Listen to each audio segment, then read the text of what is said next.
Good morning, students. Today we are going to read chapter 3 The Rats and the Elephants.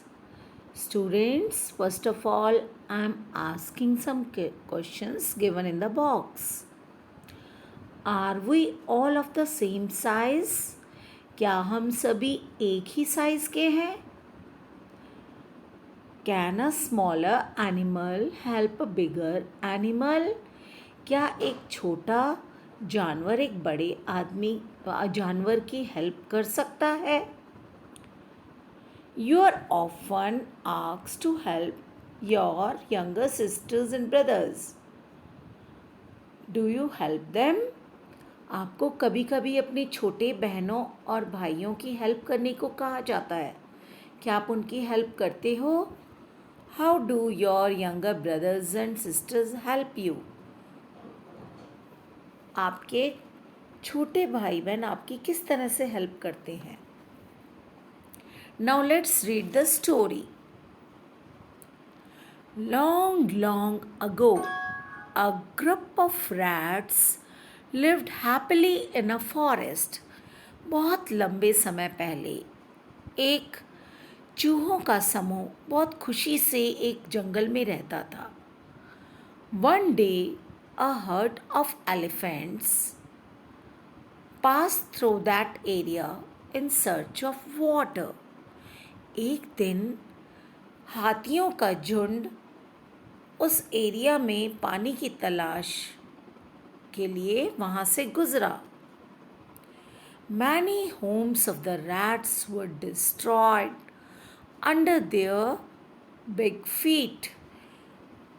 चूहों के बहुत से घर उनके बड़े बड़े पैरों के नीचे नष्ट हो गए. Some rats were also killed. कुछ चूहे भी मारे गए. The king of rats, मूषक Raj, went to the king of elephants. चूहों के राजा मूषक राज हाथियों के राजा के पास गए. गजराज and requested him to take his herd through another route to the pond. और उन्होंने हाथियों के राजा गजराज को निवेदन किया, रिक्वेस्ट की कि वे अपने झुंड को तालाब के दूसरे रूट से ले जाएं. He accepted the request. उन्होंने ये निवेदन स्वीकार कर लिया. And told the elephants to take the other way. और हाथियों को दूसरे रास्ते से ले जाने को कहा. Without disturbing the rats. बिना किसी तरह चूहों को डिस्टर्ब किए. मूषक राज was very happy and pleased with गजराज. मूषक राज बहुत खुश हुए और गजराज से बहुत ही प्रसन्न हुए. He thanked him and promised that the rats would always be ready to help the elephants if needed. उन्होंने उन्हें धन्यवाद दिया और वादा किया कि चूहे हमेशा उनकी हेल्प के लिए तैयार रहेंगे जब भी हाथियों को उनकी ज़रूरत होगी.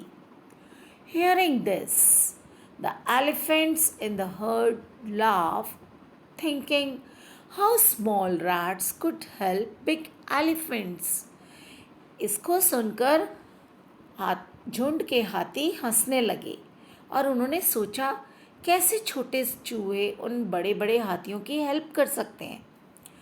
After a few months, कुछ महीनों बाद, one fine day when the rats were playing, they heard loud shouts of elephants coming from the direction of the pond. एक अच्छे दिन जब चूहे खेल रहे थे तो उन्हें तेज़ तेज़ हाथियों की आवाज़ तालाब की दिशा से आ रही थी. उन्होंने वो सुनी.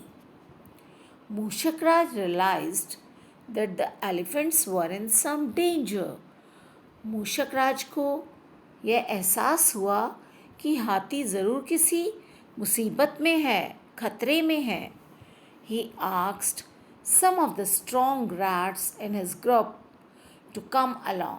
उन्होंने अपने ताकतवर चूहों को अपने ग्रुप से साथ चलने को कहा and went in the direction of that sound, और जहाँ से आवाज़ें आ रही थी उस दिशा में जाने गए.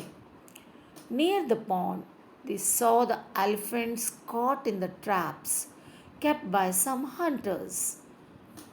तालाब के नज़दीक उन्होंने देखा कि हाथी कुछ शिकारियों के द्वारा फैलाए गए जाल में पकड़े गए हैं. The rats quickly started biting the ropes with their sharp teeth. चूहे जल्दी जल्दी अपने तीखे दांतों से उस रस्सी को काटने लगे. Soon the elephants were set free. और कुछ समय में ही हाथी आज़ाद हो गए. They thanked the rats and also feel sorry for making fun of their small size. उन्होंने चूहों को धन्यवाद दिया और सॉरी भी मांगी क्योंकि उन्होंने उनके छोटे साइज़ का मजाक उड़ाया था. तो स्टूडेंट्स, आपको इससे क्या मॉरल मिलता है कि कभी भी किसी के छोटे साइज़ को लेकर उसका मजाक नहीं उड़ाना चाहिए. वह भी मुसीबत में किसी के काम आ सकता है. Thank you student.